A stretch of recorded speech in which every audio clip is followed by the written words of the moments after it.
2024 is just around the corner and experts are predicting the new year will bring some big changes to how we live, work and also get around. Yeah, expect less working from home, more electric vehicles on the roads and AI becoming a permanent part of our lives. To tell us more is change strategist and best-selling author Michael McQueen. Michael, good to see you. Some of the big trends in 2024, what will they be? Yeah, so the way we travel, the sort of cars we own, the way we work, it's all going to sort of continue to change. The big one is AI, though, and that was the story of 2023, particularly generative AI. And there's often this discussion of, will this take all the humans out of the jobs?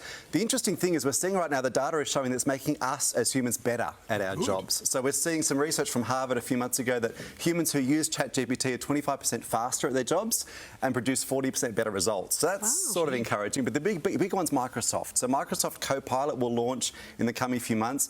This is like, I don't know if you remember that animated paperclip that used to pop up and try and help you do things. Yes. This is like a properly useful version of that. And the other thing Microsoft have just rolled out is a tool in Microsoft Teams. If you're on a Teams call, it will virtually clean up the room behind you. So if you're in a study or I know, it'll make it. Not doesn't just a actually doesn't particularly clean it up. It actually just virtually cleans up. So very clever tech coming out from Microsoft. And we've been talking a lot about the impact of AI in a negative way, but that sounds like a real positive, particularly how it's being used by the younger generation because they're going to make up most of our workforce. Yeah, so the younger generation this year, so Gen Z will take over as a majority group in the workforce this year. So 35% of the labour market by the end of this year. And there's some great stuff they bring. They're tech savvy, they're adaptable, they're flexible, but some challenges too. So as I'm speaking with managers leading this group, so one of the things we're seeing is that as a generation, they need a lot more encouragement and coaching and praise. So there was a Gallup poll earlier this year that found that 40% of them want to receive praise from their boss 3 times a week or more. Oh, just once a year. Yeah, that's exactly right. So it's very different.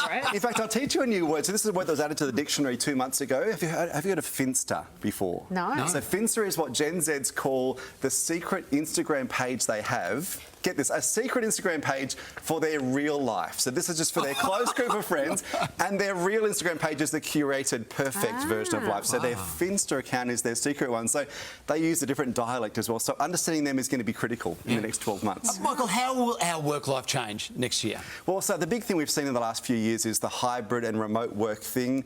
That's a flashpoint of conflict. We're seeing that right now where bosses often want staff back in the office more than staff want to be back in the office. We'll probably see 3 to 4 days a week in the office become the norm this year. Okay, we'll sort of settle at that level. Still a day or two working from home remotely for those who can.